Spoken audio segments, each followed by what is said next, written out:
43 വർഷങ്ങൾക്ക് മുൻപ്, കൃത്യമായി പറഞ്ഞാൽ 1983 ജൂൺ 25, ഇങ്ങനൊരു ദിവസം സംഭവിച്ചില്ലായിരുന്നെങ്കിൽ ഇന്ത്യൻ ക്രിക്കറ്റിന്റെ മുഖം ഇതുപോലായിരിക്കില്ല. ഇന്ത്യൻ ക്രിക്കറ്റ് ചരിത്രത്തിന്റെ മാത്രമല്ല, ഇന്ത്യയുടെ കായിക ലോകത്തിന്റെ തന്നെ ഗതി മാറ്റിയ ചെകുത്താന്മാരുടെ കിരീടധാരണം. അസാധ്യമെന്ന് ലോകമുറപ്പിച്ച ലോക കിരീടം കയ്യിലേറ്റുവാങ്ങിയ കപിൽ ദേവും സംഘവും ഒരു പുതുചരിത്രത്തിനാണ് തുടക്കമിട്ടത്.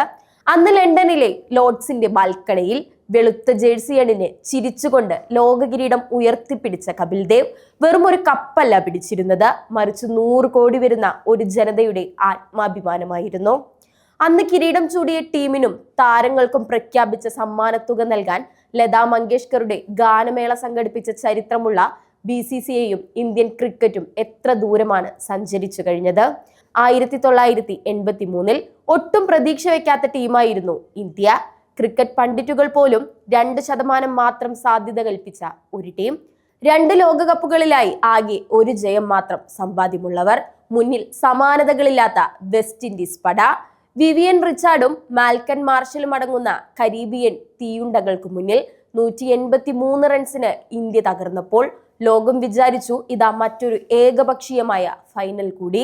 എന്നാൽ ക്യാപ്റ്റൻ കപിൽ ദേവിന് മാത്രം ഉറപ്പായിരുന്നു ഇത് ചരിത്രം തിരുത്താനുള്ള നിമിഷമാണെന്ന്. കളി തുടങ്ങും മുൻപേ തന്റെ ബാഗിൽ ഒളിപ്പിച്ചു വെച്ച ഷാമ്പെയിൻ കുപ്പി വെറും ഒരു ആത്മവിശ്വാസമായിരുന്നില്ല, അതൊരു വാശിയായിരുന്നു, വിജയിക്കുമെന്ന വാശി. വിവ് റിച്ചാർഡ്സ് ബാറ്റ് കൊണ്ട് ആറാടുമ്പോൾ ഇന്ത്യ തോൽവി ഉറപ്പിച്ചതാണ്. എന്നാൽ 30 അടിയോളം പിന്നോട്ടോടി കപിലെടുത്ത ആ മാന്ത്രിക ക്യാച്ച് ഇന്ത്യൻ ക്രിക്കറ്റിന്റെ തന്നെ ഗതി മാറ്റി. വിൻഡീസ് 140 റൺസിന് തകർന്നടിഞ്ഞപ്പോൾ ലോർഡ്സിന്റെ മൈതാനത്തേക്ക് ഇരിച്ചു കയറിയത് ഇന്ത്യൻ കായിക ലോകത്തിന്റെ പുത്തൻ യുഗമായിരുന്നു. ഇന്ന് ലോക ക്രിക്കറ്റിന്റെ നെടുംതൂണായ IPLലേക്കും ICCയെ വരെ നിയന്ത്രിക്കുന്ന കരുത്തിലേക്കും BCCI വളർന്നത് ആ 183 റൺസിന്റെ ബലത്തിലാണ്. ഇന്ന് ഇന്ത്യ എത്ര ലോക കിരീടങ്ങൾ നേടിയാലും, പണക്കൊഴുപ്പിൽ ക്രിക്കറ്റ് നീന്തി തുടിച്ചാലും, കപിലിന്റെ ചെകുത്താന്മാർ അന്ന് ലോർഡ്സിൽ വിതച്ച ആ വിത്തിനു പകരം വെക്കാൻ മറ്റൊന്നുമില്ല.